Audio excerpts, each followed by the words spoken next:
Matthew, congratulations on another lightning quick win. I don't know if you've heard, but you're now one of two UFC fighters to score sub 30-second knockouts in the UFC. Only you and Anthony Johnson, they said on the broadcast. So what do you make of that stat? Wow, that's pretty wild, dude. Yeah, I'm super excited. Very, very excited for it. Initial thoughts after that performance in general. I think a lot of people online, when they saw this matchup, they thought it was a little bit of a mismatch. He hadn't fought in a long time. He's kind of on a losing streak. They were maybe a little confused why he was getting the spot on this big card. Were you confused at all with the matchup? And after seeing some of his previous performances, is this the outcome you expected when you finally stepped to the octagon? Yeah, I mean, I knew that he trained out with Nick Diaz. He had been at Diaz's camp for a while.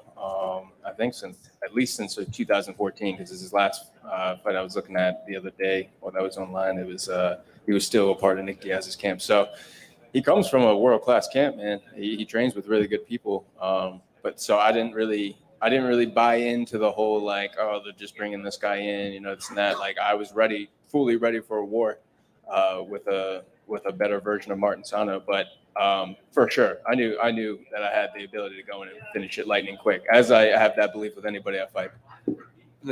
At the ceremonials, tried to shake his hand. He kind of scoffed at you and walked away. I think you kind of chuckled at him. But does that actually bother you? And if it did you say anything to him after the fight? No, not at all. I was talking to who was I talking to yesterday about it? I was talking to someone, but anyway, I always offer my hand or offer the fist and stuff like that, but I never expect it back. It's just like I've grown up with sportsmanship values and implanted in me. So give them a bump, give them a shake before we go out and fight. If they don't want to, whatever, cool. Then you obviously didn't take any damage in that fight. When do you want to get back in there? And if you do have a date, is there any name in mind that you would like to fight next?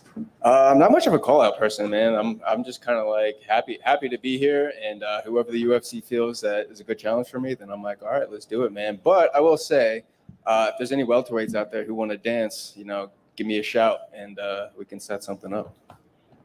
When you talk about the way this fight played out, obviously you visualize a victory, but when you go back and you think, man, I just took him out of there in a couple seconds, just when you think about when you visualize the fight and that was the reality, can you put that into words, what it was like to get that kind of win?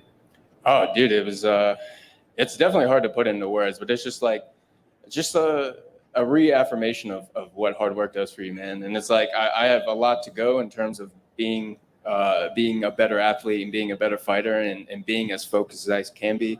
I've been reading David Goggins' book. He talks about the 40% rule. You know what I mean? Like I'm probably at like 50, 55% right now. Like I got a whole bunch more that I'm capable of, man. But I truly do believe in myself. And I take that into every fight camp, particularly this last one. With him, out of that Diaz camp, and tonight is obviously very Nick Diaz centric. Do you feel like, they may have felt that a bit in the locker room? They're like, oh, it might be a long night for us in the team. Maybe, man. I was talking to Pierce before too, because he fought before me, and me and him were like, go red team. Like, so it was, yeah, man, maybe they are, maybe they aren't. But at the same time, it's Nick Diaz. He's an OG. He's a veteran. So I don't see that really bothering him too much. Thank you. Congratulations. Thank you, man. You mentioned on the broadcast right here. Oh, sorry. Only girl. You mentioned on the broadcast that you it's on your last fight on your contract. When you go into a fight, is that on your mind that you need to kind of perform to have that extra leverage when it comes time to renegotiate that contract? Yeah, and I feel like for some people it might hinder their performance, but for me it makes me fight better. I like having pressure on me. It's kind of a weird personality trait of mine. But yeah, I almost kind of feel like it puts a little bit more pressure on me. It kind of makes me feel more like, I guess you could say more alive, because I'm like a little bit, the anxiety's up. I'm like, I guess you could say as anything, whenever you're trying to go outside your comfort zone and stuff like that, like that's when you're growing, is when you're uncomfortable. So I almost kind of find comfort in that uncomfort going into that fight, especially this fight where I kept coming off a loss and I really needed to perform and do something spectacular. Thank you. Thank you. One more quick one. I don't know if you put any stock into it, but normally when you get a sub 30-second knockout, you're on the short list for a performance bonus. What would you do with that money if you get it? Well, I got $50K after the Jason Witt fight. So if I didn't get it tonight, I wouldn't be too I wouldn't be too heartbroken, but if I did, to be honest, man, I plan on doing a lot of good things with it. Definitely maybe pocket a little bit of it, but I definitely like to do some charity work and maybe even start my own charity, start something. I like helping people, man, to be honest. And that's honestly a big reason why I got into fighting and why I want to be a superstar, man. I want to be there to help people, whether that's through, money or through using money to create opportunities or something like that, man. So if I do happen to get another 50K, then I'm definitely going to look to do some investing in my community and the people around me. Matthew, congrats on the win. Just to co-sign with Jose, Daniel Cormier drew the 50K over your replay. I think you're golden. Another successful Jedi mind trick on a victim.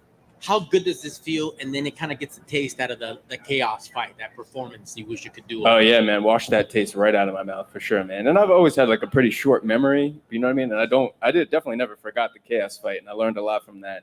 So shout out to Chaos, respect to him for putting it on me and kind of waking me up a little bit. Excellent. And you're in this Shark Tank of a weight class. Give me your take on Nick Diaz is back. St. Pierre was just in the Hall of Fame. Carlos Condit retired. 170 just sizzling again. Oh, yeah, man. It's like, I'm 28 now, man. I started watching UFC when I was like freaking 8 or 9 years old. You know what I mean? Like the VHS tapes and stuff like that. So I'm like used to seeing the OGs, seeing them go through their primes. And it's like you see the guys like Carlos Condit, Benavidez, like all these guys retiring. It's like, dang, man, like this truly is like the shift of the next generation. So I'm happy to be part of that next generation. And I draw a lot of inspiration and motivation from those OGs and those GOATs who came through before I did. So I'm trying to be like them. Excellent, man. Congrats on the win and good luck with the nonprofit going forward. Thank you, man.